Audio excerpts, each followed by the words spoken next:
안녕하세요. 저는 30대 중반의 여자입니다. 우연히 다른 분이 써낸 예비 신물관의 사연을 읽다가 저의 지난 일화가 겹쳐지면서 이렇게 사연을 적어보게 되었어요. 불과 몇 달 전 일인데도 여전히 어제 일어난 것만 같이 껄끄러운 기분이 드는 경험이랍니다. 사연을 적어보다 울컥하는 마음에 화를 낼지도 모르는데 구독자분들께서 너그럽게 봐주시면 감사하겠습니다. 저는 결혼하고 싶던 평범한 여자였어요. 부모님께서 서로 사이가 좋게 오랜 시간 행복히 살아오셨고 자식 낳아 키우며 이성적이다 싶을 만한 결혼 생활을 해오셨기 때문에 저도 당연스레 결혼을 해야 하는 것이라고 생각했었어요. 일도 놓치고 싶지 않지만 결혼도 놓치고 싶지 않았달까요? 하지만 생각보다 결혼이 원하는 타이밍에 가기 힘든 거더라고요. 하고 싶었지만 남자친구와 타이밍이 안 맞아 그 길로 이별을 하게 된 적도 있었고, 어쩔 땐 제 일이 너무 바쁘고 신경 쓸 것이 많아 결혼 생각이 들지 않은 적도 있었죠. 왔다 갔다 하는 타이밍 속에서 막연한 결혼을 꿈꾸던 중 전 남친을 만나게 되었답니다. 소개팅으로요.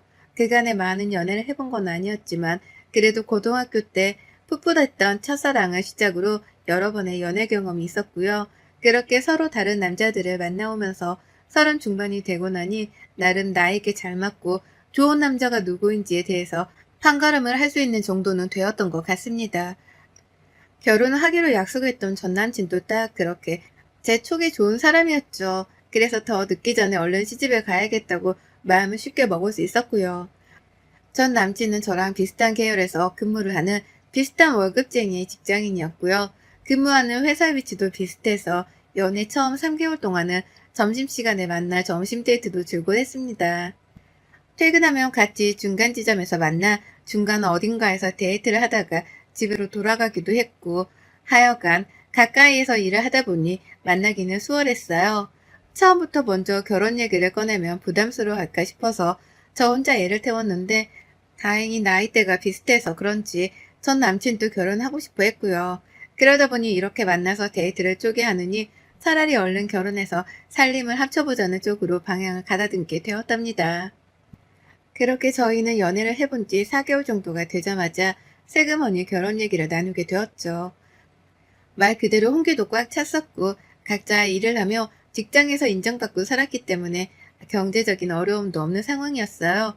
연애 당시에는 서로의 부모님에 대해서 깊숙이 얘기를 나눌 일이 없어서 잘 몰랐지만 결혼 얘기를 꺼내면서 대화를 나누다 보니 각자의 부모님들도 노후 준비는 잘 해놓으셨더라고요. 저희 부모님께서는 아빠가 여전히 직장을 다니고 계셨고 엄마는 자영업을 하고 계셨기 때문에 여전히 벌이가 있으셨답니다. 노후 걱정은커녕 제발 일 좀 그만하시라고 뜯어 말려야 할 정도로 돈은 넉넉히 벌어오고 계셨어요. 전 남친의 부모님께서는 여전히 일을 하는 건 아니셨으나 예비 시아버님은 큰 대기업을 다니셨었고 은퇴를 하며 받은 퇴직금이 엄청났는데 그걸 경기도의 한 빌라를 매입해서 세를 주고 월세를 꾸준히 받아오고 있다고 하더라고요. 그걸로 가정주부신 애비 시어머니랑 퇴직을 한 애비 시아버지는 돈 걱정 없이 살고 계신다 하셨고요. 고지곳대로 전 남친이 하는 말이었습니다. 제가 뭐 주제넘게 서류를 가져오라느니 그 말에 증명을 하라느니 말을 할 수 없었기 때문에 전 이 말을 다 믿었습니다. 그러고 나서 보니 남친은 더욱 결혼 상대적으로는 완벽한 남자였죠. 요즘 세상에 젊은 사람들이 결혼해서도 자기 밥벌이하고 집 사는 것도 힘들어 죽겠어 하는데 시부모 뒷바라지까지 해줘야 하는 건 가혹한 처사였으니까요. 그래서 전 경제적 어려움도 없을 거라 생각되던 전 남친과 함께 적극적으로 결혼을 밀어붙이면서 예비 시부모님께 인사를 드리러 갔어요.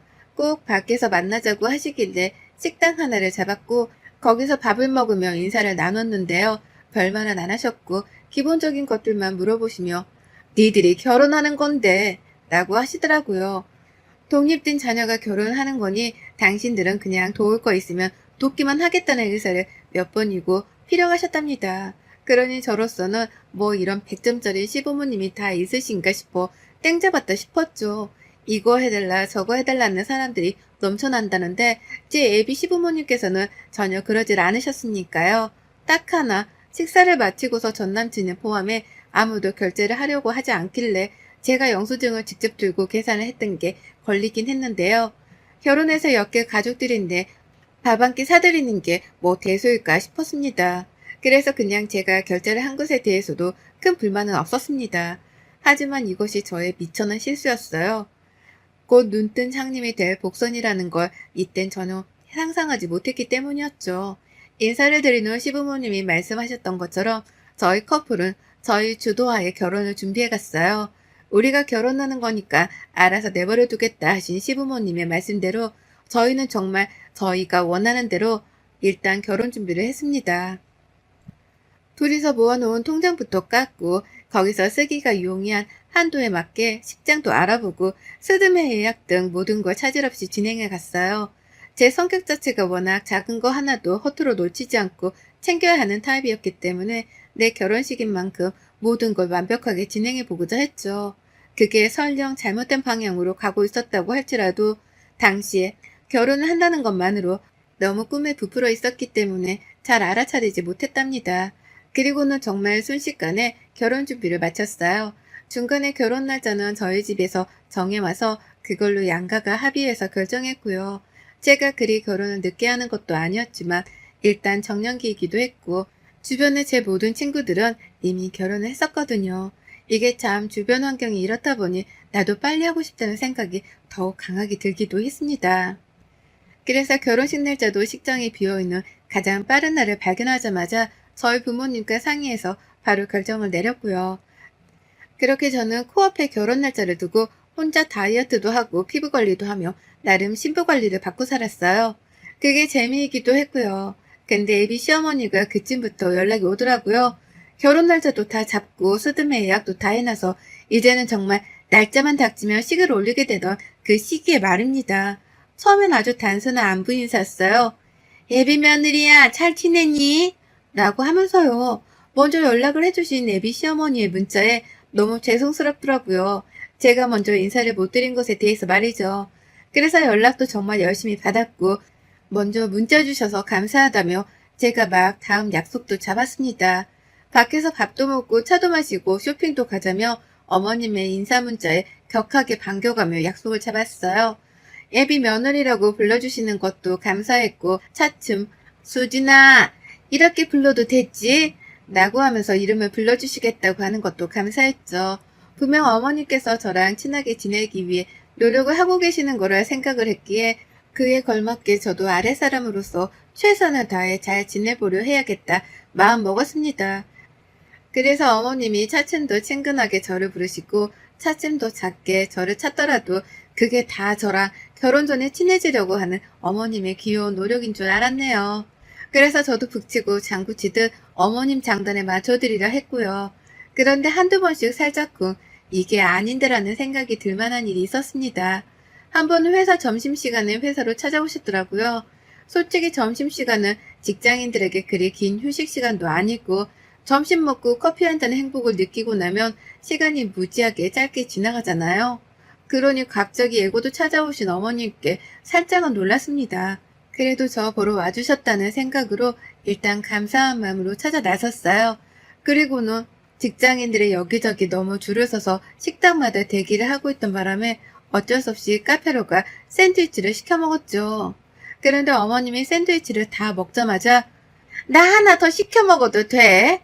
라고 물으시더라고요. 당연히 그래도 된다며 그러라고 했더니 어머님이 글쎄 샌드위치를 아버님 거 하나, 시누이 거 하나, 그리고 전 남친 아침으로 먹일 것이라며 남친 거 하나, 그리고 자기 것까지 넉넉 잡아 열뭉텅이를 싸운 겁니다.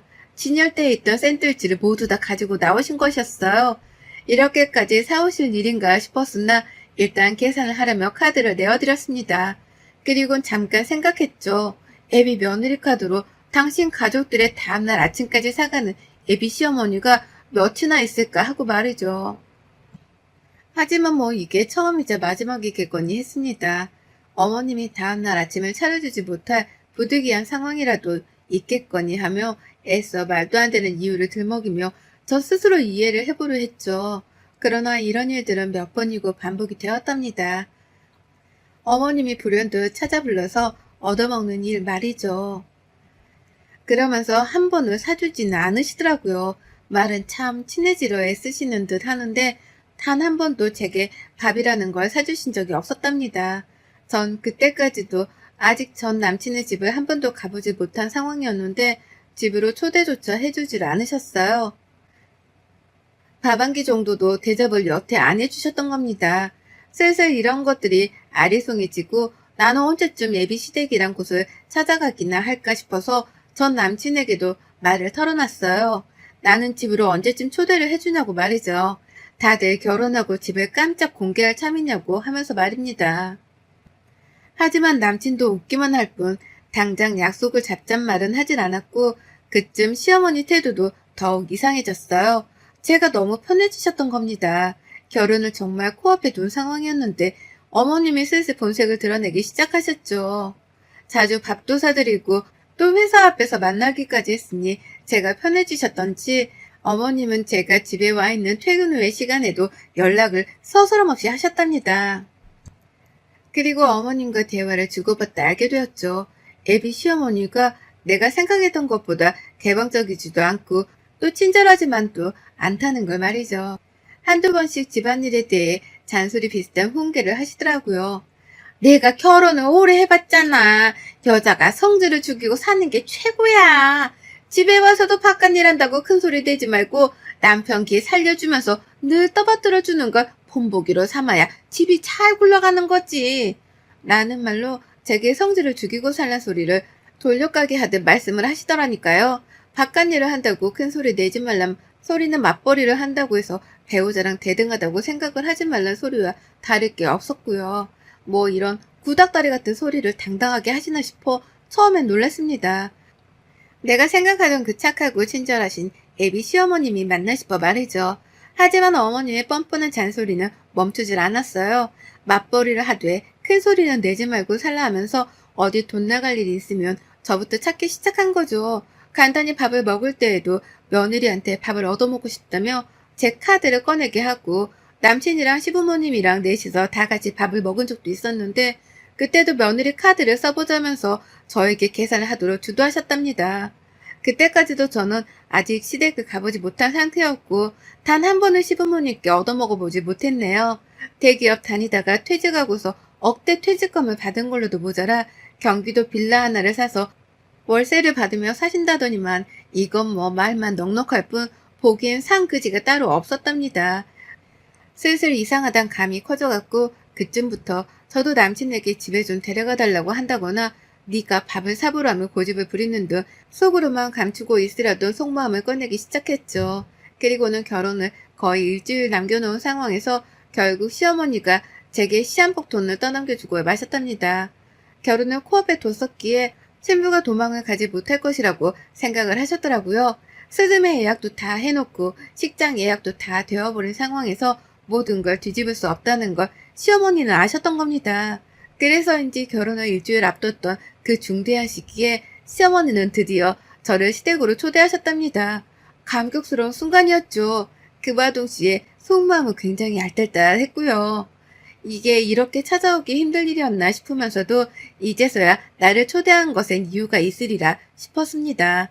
그리고 아니나 다를까 집에 가니 난리였죠. 넉넉할 줄 알았던 예상과는 달리 시댁은 너무 후줄근하더라고요. 그간 왜 그렇게 며느리 카드를 못 써서 안달이었나 짐작이 될 정도로 시댁의 집안 사정은 보잘것이 없었습니다. 아주 평범하지만 허름하다면 허름하다고 할 수 있는 오래된 빌라의 2층 집이었던 시댁은 안에 들어가 보니 26평 조금 넘을 것만 같은 작디 작은 집이었고요. 이상하다 싶어서 남친을 쳐다보니 남친은 자기 집안에서 제 시선을 자꾸만 회피하더라고요. 할 말이 없다는 듯이 말이죠. 그 틈을 노려 시어머니는 이렇게 말씀을 하셨죠. 이제 너희들이 결혼을 코앞에 두고 있고 어찌 보면 벌써 우리 가족이 된 거나 다름이 없으니 말을 해야지. 확실하게 시작을 하고 결혼 생활을 하는 게 너희도 좋고 우리도 좋으니까. 라고요. 각자 결혼해서 사는 독립된 인생이라고 말씀하실 때는 언제고 이제 와서 할 말은 하고 결혼 생활을 시작하라는 불안한 말을 넌지시 던지셨답니다. 그리고 결국 들어서 안 될 말이 들려왔죠. 어머님은 반쯤 멘붕에 빠져 내가 어디에 있는지도 감이 안 오는 저에게 잠시의 뜸도 안 들이고 이렇게 말씀하셨어요. 이제 결혼하면 네가 우리 집에 월 30만 원씩은 보내라. 그간은 우리 아들이 보냈었지만 이제 니들이 결혼해서 살림도 합치고 하니까 네 남편 될 사람의 월급으로 생활비 보태 쓰고 우리 용돈은 네가 주는 걸로 하자. 라고요. 머리를 한 대 얻어맞은 기분이었죠. 내가 방금 뭘 들은 건가 싶었습니다. 노후 준비 잘 되어 있다고 자부하던 남친이었기 때문에 더욱 믿음직스러워하며 교제를 이어왔습니다. 제가 돈을 밝히는 사람은 아니어도 결혼하면 시부모 될 사람의 노후 준비 상태는 중요한 조건이었기 때문에 분명 신경을 크게 쓰고 있었어요. 근데 이제 와서 남친이 했던 말과는 다르게 저보고 대표로 시부모님께 용돈까지 달라고 하는 거예요. 그것도 월 30만 원을요. 저희 부모님한테도 어쩌다 한 번씩 용돈을 드리는 저인데 다달이 30만 원? 지나가는 개가 웃을 소리였습니다. 근데요, 저희 어머님은 거기에 한 방을 더 때리시더라고요. 용돈을 주러 한 달에 한 번씩은 꼭 30만 원이 든 현금을 들고 집으로 인사를 하러 오라는 겁니다. 안부 인사요. 그 인사를 전화로만 해도 벌써 피곤해지려고 하는데 돈까지 쥐어들고서는 조선시대의 문안 인사하러 뺑뺑이 돌리는 것 마냥 집으로 찾아오라는 거예요. 어안이 봉봉해서 남친을 쳐다봤지만 남친은 제 시선을 처음부터 회피했습니다. 그리고는 잠깐 제가 화장실을 간다고 자리에서 일어났다가 돌아올 때 화장실 앞에 기다리고 있다가 저를 부르더라고요. 코딱지만한 집안에서 거실에 있는 사람들이 다 듣고 있을 텐데 뭐 대단한 저를 챙기는 것처럼 말하면서 잠깐 바람 좀 쐴까? 라고요.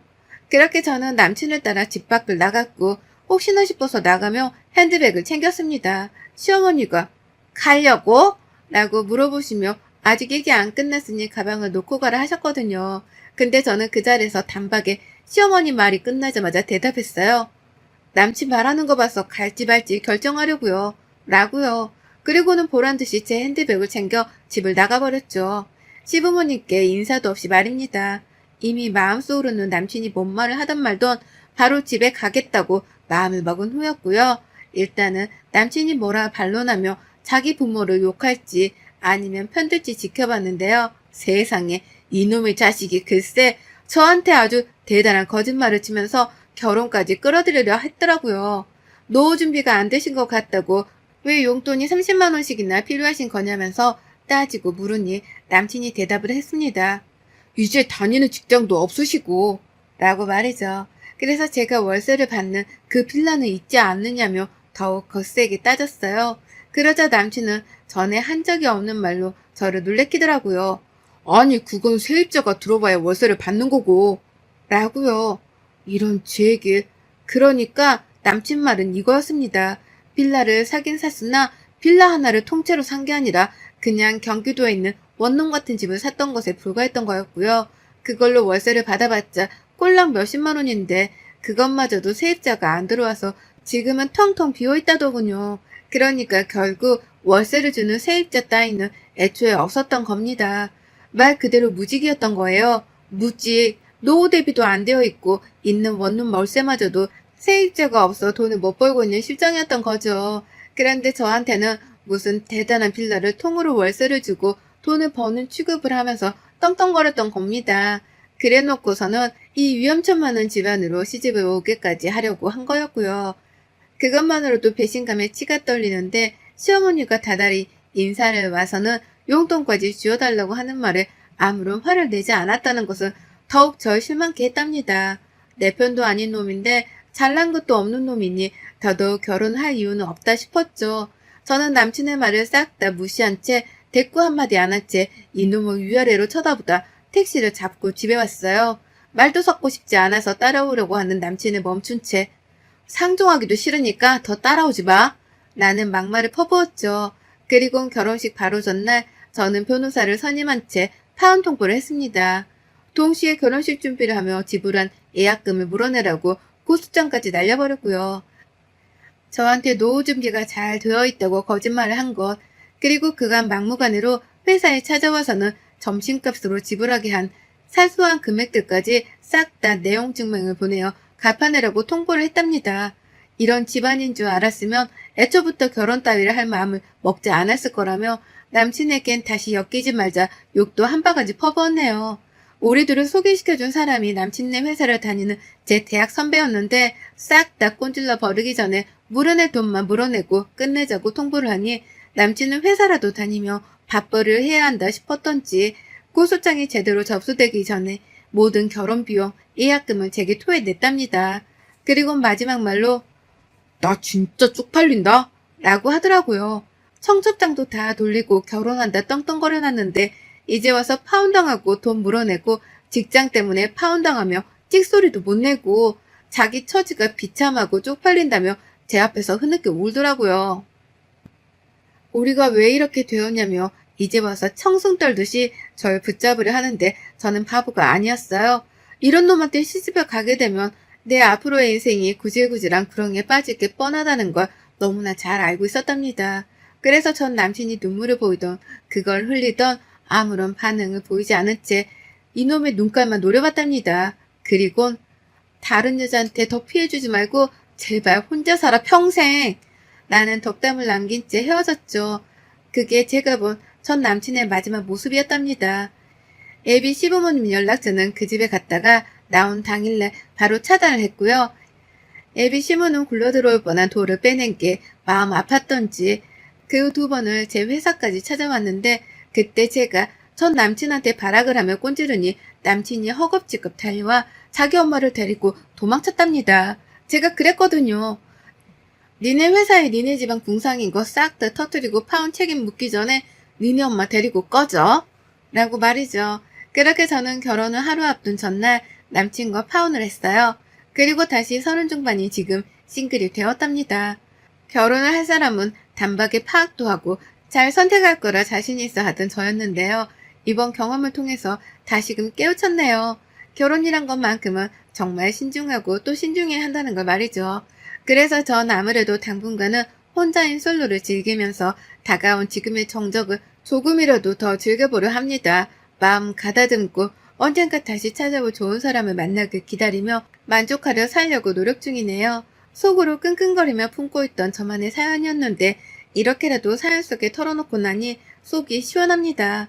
예비 신부님들 부디 저 같은 꼴 당하지 말고 신중하고 또 신중하세요. 결혼은 코앞에 두고도 예비 시댁을 한 번도 못 가봤다면 지금이라도 당장 정신 차리시고 집안으로 쳐들어가 보시길 추천드립니다. 여러분의 생각은 댓글로 남겨주세요. 오늘도 시청해주셔서 정말 감사합니다.